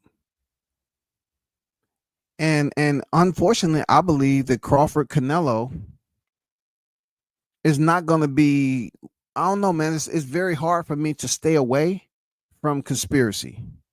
But when they're dealing with boxing, I feel like it's definitely a point that I want to make. It's definitely fair to say that the potential is very high that this fight has controversy behind it. Turkey has proven that when it comes to his fights, and especially over here in the U.S., he's not trying to allow anybody to make any money off the betting odds unless you're part of the circle. This fight right here on this thumbnail, July 29th, 2023. I believe it changed boxing in so many different ways because Crawford, who was considered to be somehow, some way the underdog against Spence, who's the boogeyman, considered to be the boogeyman, right? To split the ropes, answer the opening bell, and to have the first round deceive so many. Look, the first round deceived millions of people, yo. The first round of this fight deceived so many people. It's almost like he gave a teaser that was to the extreme. You know how they pull pranks on people on social media? It's almost like Crawford pulled a prank on millions of boxing fans because I heard people say, oh man, Spence won the first round.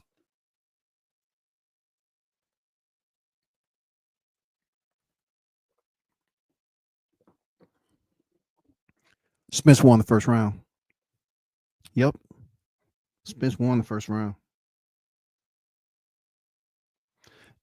You heard people saying that. If you pay attention on YouTube and you basically low crawl into these individuals' catalogs, if you want to experience some humor in boxing leading up to this fight, go to some of these primary channels that be on here trying to act like they're drawing in people's attention, acting like they're supporting Crawford, but they're not. They want to put up some fakery just to get you to tune in and say, oh, well, so-and-so wasn't supporting Crawford back when he was about to fight Spence for the first time. Did they have a change of heart? And you tune into the live stream and they're dogging them out. But that was the biggest teaser in boxing. Some say it was the filling out process. I think Crawford went in there knowing damn well what he was going to do to Spence. For millions of fight fans to believe that the first round was won by Spence, and they felt a sigh of relief because they felt the remaining 11 rounds was going to be that much more exciting because the first round, Errol Spence looked competitive. They was up there chomping on their popcorn, sipping on that slushy. Oh my God. All them little treats they bought, all the little candy, eating goobers. You know what I'm saying? Sour treats, now laters, Boston baked beans, cookies. People have brought all their treats. You know what I'm saying? They came in there with all them treats. It's all right, man. I ain't paying for them concessions. I got everything I need right here. The first round was over with, and then come the second round. The same bag of popcorn that they was eating on that was so fresh, all of a sudden it got a little stale. Not because, it was old in between the minute from round 1 to round 2. It's just that their taste buds went away. It's like they couldn't taste the motherfucking popcorn no more. They said, what are we looking at? What happened? Did somebody see Crawford? Did they give him the Gatorade bottle? Did he drink out of some? What's wrong? When he landed the mother effing jab, when he landed the 2-1, and he dropped Spence, their taste buds went away. They said, let me put this down. They started with heavy breathing. I swear, and we all witnessed the rest of the fight be totally dominated by the fighter who they used to ask that one ill-fated question. Who is he for? Who is he for? And look, that question was answered. Errol Spence. Errol Spence is who he fought. Everybody came. I mean, look, if you would have listened to them doing commentary on the fight that night, you would have thought an airborne virus had rolled into the area. Boy, people start to damn act different. You had them Crawford haters dipping off into a corner. Hey, I just want to hurry up and touch bases with you all before I go to my room and get something to eat to catch my flight. I just want to say that Spence, he didn't look like the Spence. That wasn't the Spence. That was a clone. That was a clone. That was a clone. He was weight drained. Who was weight drained? Spence. You just said it was a clone, though. It was a clone. So Spence wasn't weight drained, but the clone was weight drained. WCS, I don't have time for this. I'm feeling so bad. I lost so much money. My trailer home is gone. I mean, they was crazy, yo. This fight right here, they could expect Terrence to go in there and dominate, but yet you had people that I consider to know boxing that took less than 48 hours to return back to the mic to start dogging Crawford out, saying that it was snack.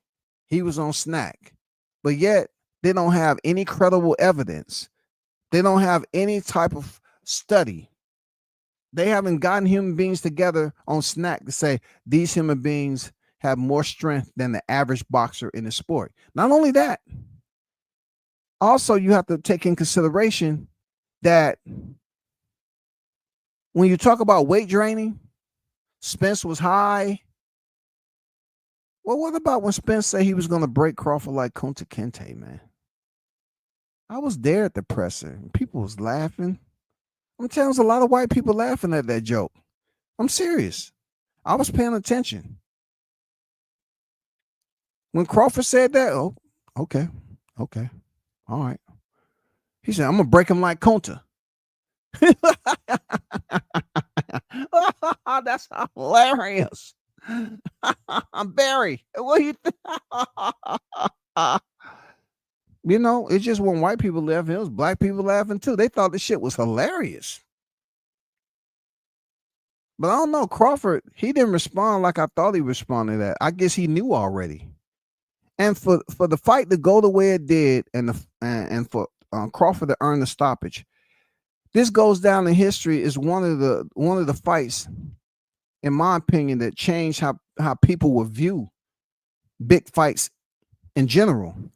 because it takes a little bit more than resume. Because we know all the lame-hearted individuals that was wielding tears after the fight. They was the one prior to saying that Crawford is too small. Nobody gave a fuck about Julius Ndongo. He ain't fought nobody. They had their primary usual characters that they select off his resume. You know, they start with Jose Benavidez. He got shot in the leg. They gave him no credit. Amir Khan, they say he quit because he had already been knocked out before. And when they bring up Igis Kavalaskas, who's, you know, had a decorated amateur, very tough, you know, compadre, he dropped him. They say they don't talk about how the fight played out, but they say Igis Kavalaskas' Green Machine dropped Crawford. He knocked him down. Right? Then it gets even better.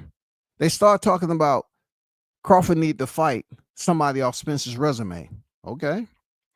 So he fights Kell Brook, who's had a winning streak at 154, 3 fights. He come back down to 148. 147. What they say, y'all? Oh, Kell Brook was weight drained. Did you see how he looked? He could barely stand. He could barely crack his eyes open. They had to tape his eyelids up to his forehead for him to goddamn do an interview. He was so drained. Man, come on. They say Kell Brook was fucked up because of Errol Spence, which he was already stopped by Gennady Golovkin less than 8 months prior to Spence stepping in and throwing the first punch. That wasn't good enough. That wasn't good enough, y'all. So all of a sudden, Sean Porter, a fighter that went split decision, went to war with Errol Spence. His dad want to say, oh, we knew in practice. And then I heard AI on the side, oh, it's for real? We talking about practice, right? We're not talking about the sport of boxing. We're talking about practice.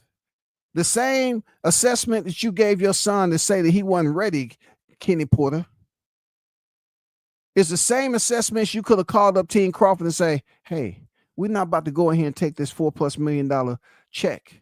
Okay, we're just gonna hold out because my boy, he don't look ready. No, they showed up to the ring and they took the fight and Crawford stopped him. Not so much, but they had to pay extra compensation to the canvas because Sean Porter chose to take cheap shots at the canvas while he was on both of his knees. They had to settle a civil lawsuit with the canvas for pain and suffering. So it wasn't too much more Crawford could have did, but the magnitude, the effect that it had on boxing fans, it's going to be around forever.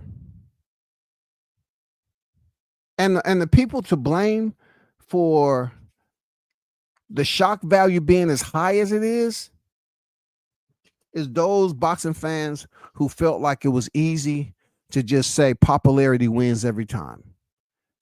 You are the ones that fucked everything up. You felt that popularity wins every time, and it doesn't. Popularity doesn't win all the time, nor should it be your rule of measure when you're trying to debate boxing. You cannot sit up here and say, oh, it's popularity. Spence is way more popular than Crawford. Spence did all the heavy lifting. He fought the better opposition. Okay, so all the popularity, you score that. What about skills? Oh man, Crawford never fought somebody like Spence before. He's just too strong for Crawford. Then they tried to say, okay, if we're going to debate this, who was on Crawford record that's a Sean Porter? Who's on this record that's a Kell Brook? Who's on? Let's start going down Spence's whole record. Who's on this record is Mikey Garcia, huh? Nobody, right? So man, come on, Spencer beat everybody on Crawford's record. So I mean, you don't need a specific sunset for this shit. People's looking at it like they had all the answers. You had people really trying to be a therapist. They was really trying to write their own thesis on this particular fight. While the real author The real honorary doctorate was Bud Crawford. Bud went in there and destroyed Spence, man. Bud Crawford brought down a Errol Spence metropolis. He shocked the world. He shocked the freaking world, man. And now he's headed in there for a Canelo fight. And you have people attempting to do the exact same thing. Now, we don't have two black fighters this time around. Now it's black versus Mexican fight fans. But when it comes to Crawford, you have a lot of black fight fans who is trying their best to re-enter the good graces to support a fighter because they've been in seclusion for a long time, but they're not coming to support Crawford. Even though Crawford showed them he was the better fighter, they're trying to say, I want to go over here to Team Canelo so I can hate on Crawford. And look, these people have been in hiding for quite some time in the last 2 years because they had to get themselves together to take over this false identity. You had people that didn't pay up on their debts. They had to change their identity. You had people that became homeless, had to change up their identity. You have fight fans that were simply there for Errol Spence, and they had to switch up their identity. So when you look at it, you have a lot of false, characters running around here trying to say, "Oh, I've been fucking with Canelo for a long time, man. Yeah, I've been fucking with Canelo a long time." You have people that's acting like they're going for Bud Crawford, but then they'll say some crazy shit like, "Oh, no, Bud ain't gonna be Canelo." No, I mean, make up your fucking mind, bro. You either is or you ain't. But that fight with Spence changed boxing, bro. The shock value that it had off gullible fight fans who went for popularity, that shit would never get old. I ain't gonna lie to you. That shit would never, ever get old, man. Unbelievable. When Turki said Friday, I cancel my plans. Man, during fight week, you got the final presser Wednesday or Thursday, the final weigh-in the nightlife, then fight the next day. Yeah, man. The Friday date ruined my entire plans. Now the fight on Saturday. Turki rubbed me the wrong way with this one. And it's the first fight for TKO. Not a good look. I will be watching from home, no cap. Yeah. And you know why, though, the hottest chat in the MF game, you know why he switched the date up? He want to be the one that is in control. He's putting up the money. Turki really don't have respect for the U.S. fight fans, bro. Because it's no union over here. There's no union over here. It should be a much more cohesive group of boxing fans that's basically building a sport. But you always have people on here believing they're smarter than the other. You know, I know this. I'm a historian here. Man, you know what I'm saying? And a lot of these cats, they haven't even sat through an entire fight week. They haven't went through the boredom. They haven't went to several consistent fights and paid out their pocket. You have a lot of ass-kissing cats around here that's thinking they're doing something great because they attended 2 or 3 fights and they want to talk about, oh, this is what I saw. Oh, get in line. There's plenty of people that have been to fights. But Turki Alalshikh is taking that away. Now he's basically he's forcing you to be online watching the fight when he's not even making money off the fight. How selfish is that? Turki is saying, I'm going to take the biggest fight of this past era and I'm going to play around with y'all because y'all so freaking dumb to keep on trying to say, oh, I'm going to go put reservations over here. And then Turki say, oh, down the fight's going to be in New York or LA. Now he gave you 3 choices.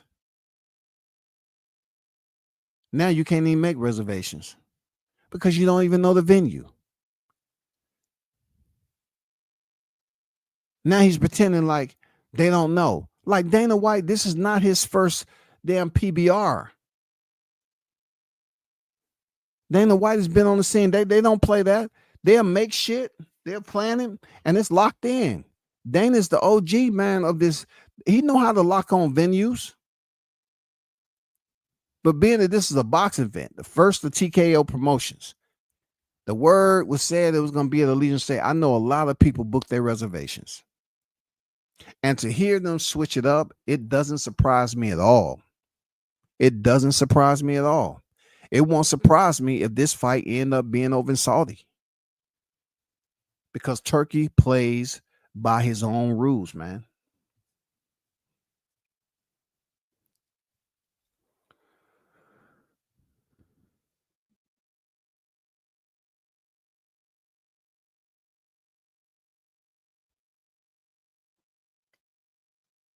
Yeah, the fight is on the 13th, back to the 13th, originally where it was scheduled.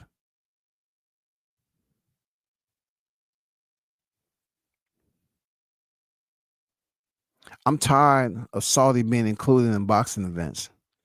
Man, you goddamn tired. Too early, bro. He just got started. But you know the crazy part about it, once this TKO boxing promotion, it's gonna start putting us on a standard.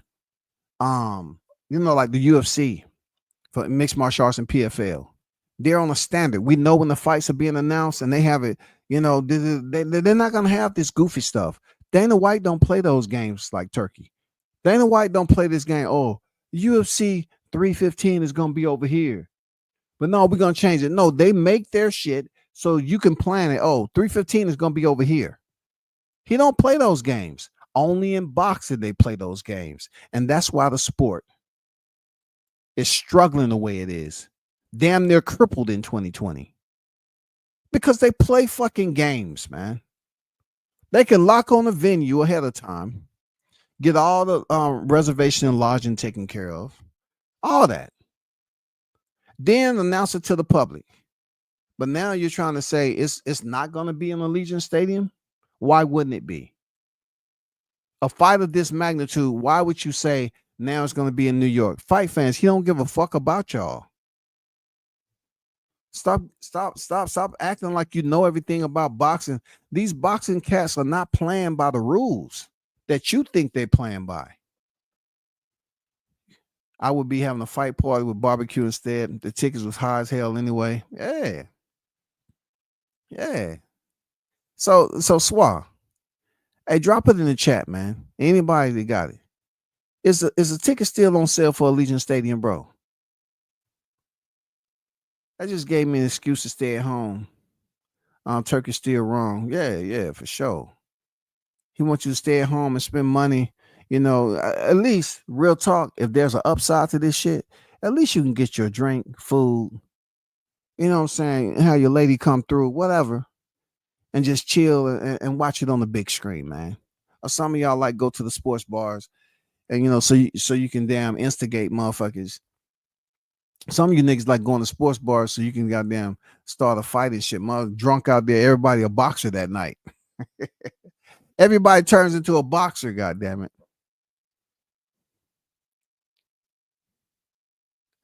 Hey, here we go. If it's almost sold out, how can he change the venue? Because they don't care nothing about that.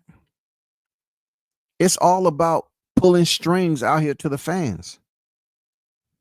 If they, you know what, why am I here? Hold on for a second, man. That's why I say I got the hottest chat in the MF game, man. They always gonna put the info out there that you need. That's a good point. That's a good point. So right now for September 12th, there's no listing for Allegiant Stadium. Blackout. No listing. Nothing. I guess they did away with that. No listing at all. Let me go over here to a second source.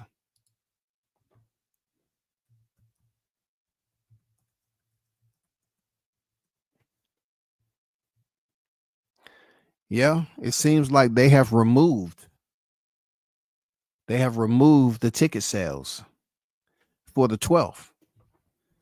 See, people. I want you to understand. I truly want you. I'm talking to you. I'm trying to help you.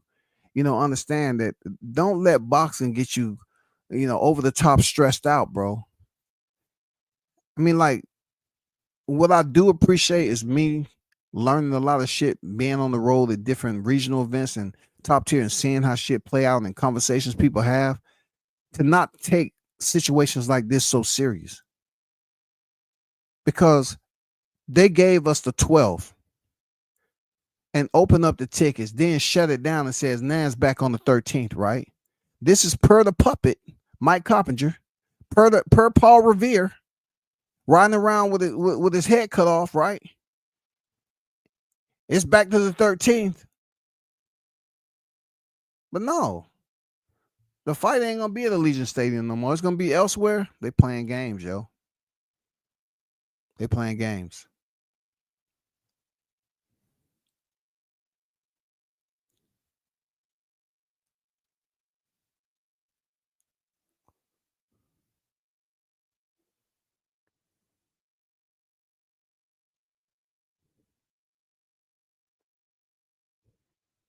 Yeah, it's messed up, man. Now, New York ain't it, bro. Yes, I've seen. We ain't trying to go to New York. No. It's just limited space, man. And look, why would they have it in MSG? They're not gonna have it at the Barclays. Where are they having it at? This is a stadium fight. This is a stadium fight, man.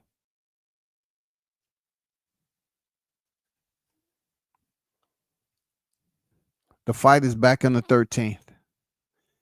We don't know what venue supposedly, because Turkey is up to pulling strings, puppetizing the fight fans. He said he gave Spence round 1. I don't know why the hell you did that for. You gave Spence round 1, and you probably told a friend who knew a friend. All hell broke loose. Because the friends would say, yes. Whoo, man, come on, Spence, you could do it. I got so much money on you. You won round 1. Come on, man. Just give me at least 7 more rounds, man. Yeah, he did. He did, Dan. Right? Shout out to Dan in the building. He did. He said that first knockdown was a slip. Psych. No, it wasn't. Man, they got messy quick. Bud called EJ Chapman at the end of the first round. It was a murder she wrote, man. What? This fight right here, man, it basically, changed a lot in boxing and the people who support it. There's a lot of people that still haven't recovered off that night because they felt it was a shoe-in. They just felt so confident that they had every T crossed, and they was just waiting for Spence to dot the I. And the only I's that was dotted was Spence. Crawford was zoomed in on that ass like, hey, no. You say he was going to break me like Conta. I can't see it. I can't see it, bro. It was the worst prediction I ever made that night. I actually picked EJ to win that day.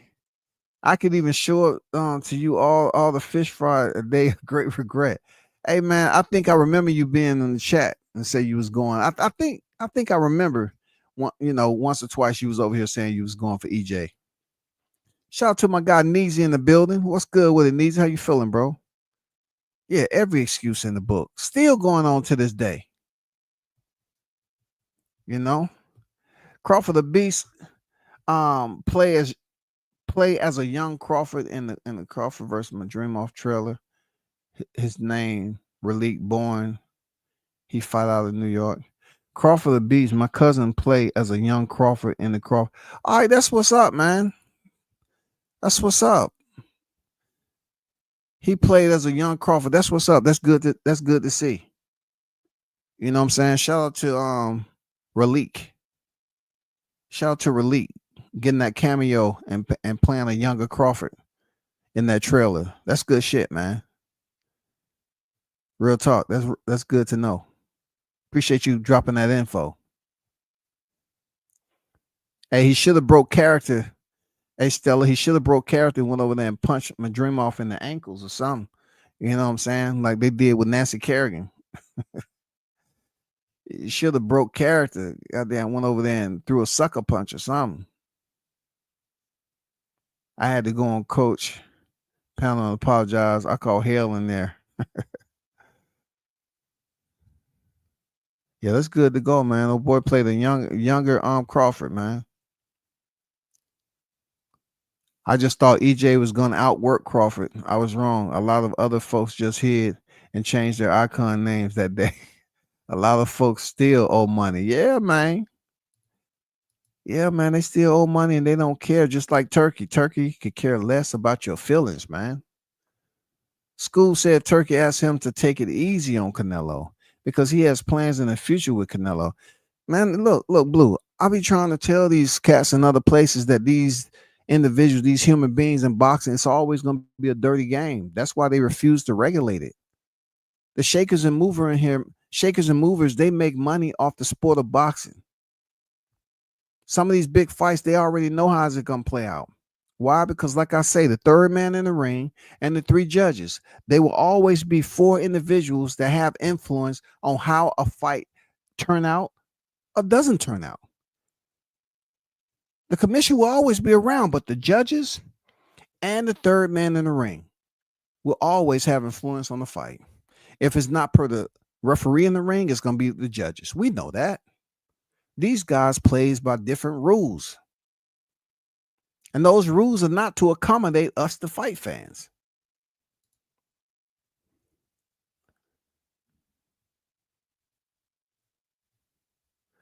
He says the manager's the real Rick Ross. I think I seen that cat though.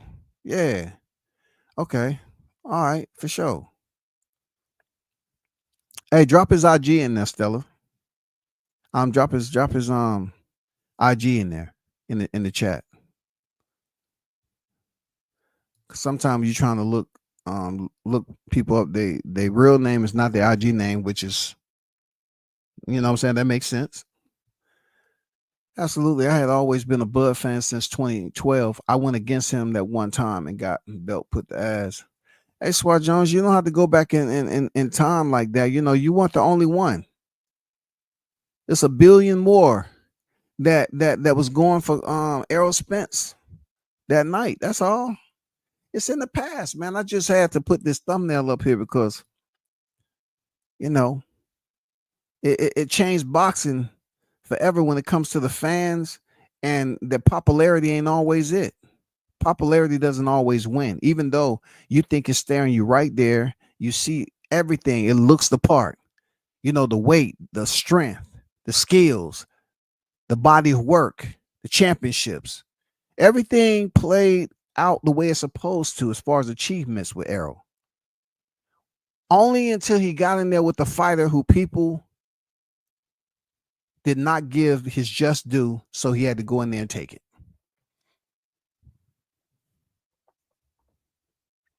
I mean, they got clear-cut answers there, Swa. They got clear-cut answers that night. It was no going to the scorecards, dog. It was no going to the scorecards that night. It was no Timothy Bradley. Hey, you behind on the unofficial scorecards, Crawford. No. This was a bludgeoning. What they call it, a drubbing. This was the T-Mobile massacre. He made that man, he turned the way that man looked into somebody that we never seen. This man turned into the only black Freddy Krueger that I've ever seen in my life. The black Freddy Krueger from DeSoto, Texas, dog. Seriously. We all know how Freddy Krueger face looked. Strength isn't a skill, but they can't understand that. It ain't. Talk that knowledge, man. Talk that knowledge. I like when they use to set how is Crawford going to keep Spence off. There it is. Hey, it's coming up. Hey, it's coming from the ground once again. The cultivating of excuses coming up. Yeah, that was one of them, man. How's Crawford going to keep Spence off of him? God damn. All that shit is coming to the surface again, just like springtime. Y'all up here pollinating shit, man. Motherfuckers starting to blossom once again. It's not a good look. We got 3 months remaining. Damn. Just when we thought the pollen count had dropped. all of a sudden in social media, the pollen count has increased tremendously. Shout out to Carlos Rosado with the $5 in the super chat, man. One love to you, big dog. WCS, we had a fish fry last time. My question to you is, versus Canelo, what's on the menu? Have to prep for the win because we eating good tonight. Well, we got to keep it traditional, Carlos. You know what? We got to keep it traditional when it comes to the Independence Day. You know, how they celebrate. You know, we got to keep it taco based, fajita based. You know what I'm saying? You got to keep it traditional. However you want to make it, man, tacos are good. We got to do some fajitas. I love fajitas, man. You know, I love fajitas. I'm not going to lie to you. I love fajitas, man. I love fajitas. We got to keep it traditional, Mexican style. That's all. Don't do too much. And then, you know, you got to have your tequila on deck, have some margarita mix. You know what I'm saying? You got to keep it traditional, bro. That's all you got to do, man. Keep it traditional. See, Spence said he was the big fish. So it was only right that we go out and purchase some fresh fish, cook it up, along with some other seafood, and have a festivities in celebration. That's all. That's all. That's all that was, man. Nothing over the top. But September, man, I want y'all to understand, don't get frustrated because they're gonna keep on changing this shit up so we won't know. And then they're gonna put it somewhere where, you know, they want us to be least expected. By then, it's gonna be difficult for you to damn make reservations, you know, ahead of time, to be proactive. It's so fucked up that they opened up the tickets for September 12th and then they shut them down. And you're talking about people who was on here bragging about whatever they was doing with the tickets and made their reservations. Now that shit is, you don't know where it's at. You see stuff like the Turkey gonna lose fans for real. Folks not playing about the money while traveling to see events. Hey, Swat Jones, man, I don't think Turkey even care about fans who attempted to purchase tickets and losing their money. I don't think he care, bro. I'm not thinking for a man because his money is different from my money, but I don't think he really cares who he piss off. You know, when Dana White came on the scene, a lot of people didn't like him either. But at the end of the day, guess what? He didn't care, man. He you know, they still came to the party.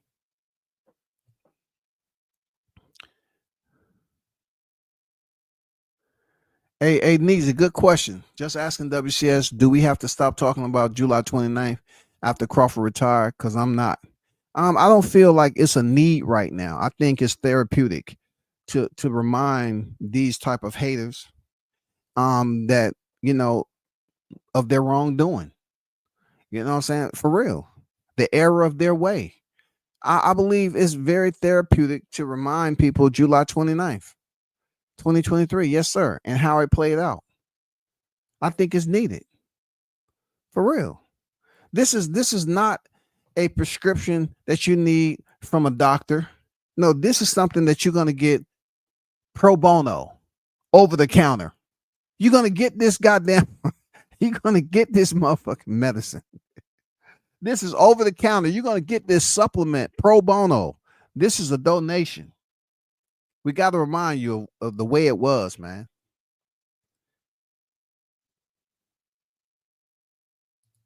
Yeah, man. 4 individuals always play an outcome, you know.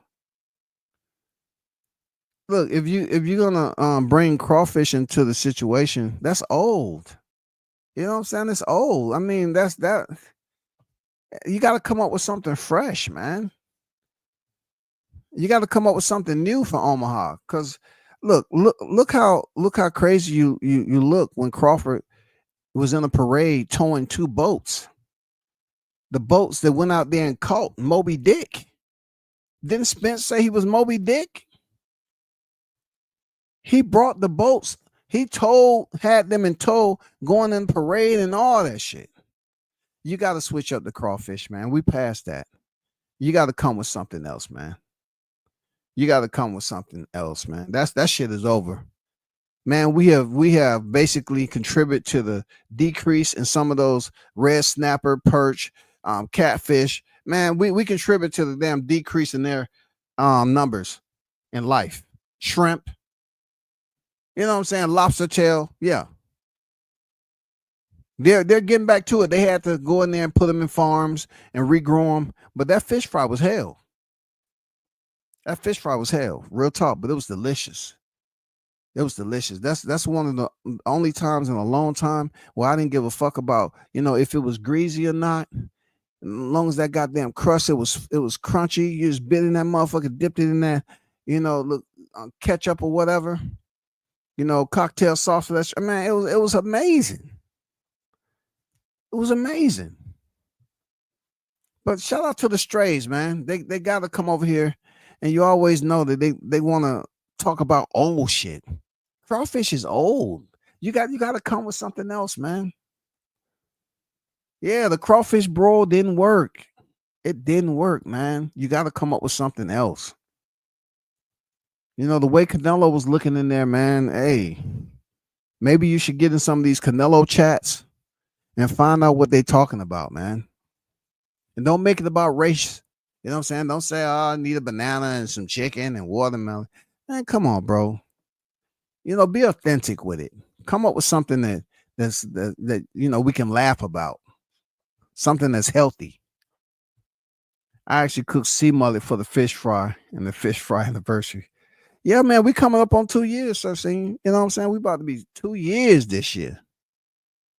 It's about to be the second year. Heading into another fight, which, once again, it was rumored to be possibly at the T-Mobile a good while ago. And then it changed to Allegiant Stadium. So we really don't know where it's going to be at. We don't know where the shit's going to be. They just playing with us once again so we won't make reservations. Last minute deal. And it's fucked up. But don't let it get you discouraged. But shout out to everyone. Shout out to the hottest chat in the MF and game. Appreciate y'all for pulling up, of course. And I would like for you all to sometimes I do lives in the spaces, man. I definitely like for y'all to kind of make the transition every now and then when I'm going live on space to come over there and chop it up about boxing. You don't have to have no camera on, nothing like that. We all in the freaking space talking boxing. You know what I'm saying? I need hottest chat in the game to start coming over there to spaces on X, man. I'm not sure if y'all follow me on X or not, but yeah, it's pretty cool over there. Different group of fight fans. I'm World Combat Spo, SPO, and the 1 at the end. Because somehow World Combat Sports was taken. Whatever that is. But yeah, man. I'm trying to transition because space is a little bit different than YouTube. The only thing that you can't just drop, comments in the chat, but you can talk as if everybody's on the panel. You know what I'm saying? You can talk. But yeah, I need the crew. I need the hottest chat in the MF and game, to pop up every now and then. I appreciate it. And once again, big shout out to Carlos Rosado for the $5 super chat, brother. Much appreciated. Till next time, I'm out.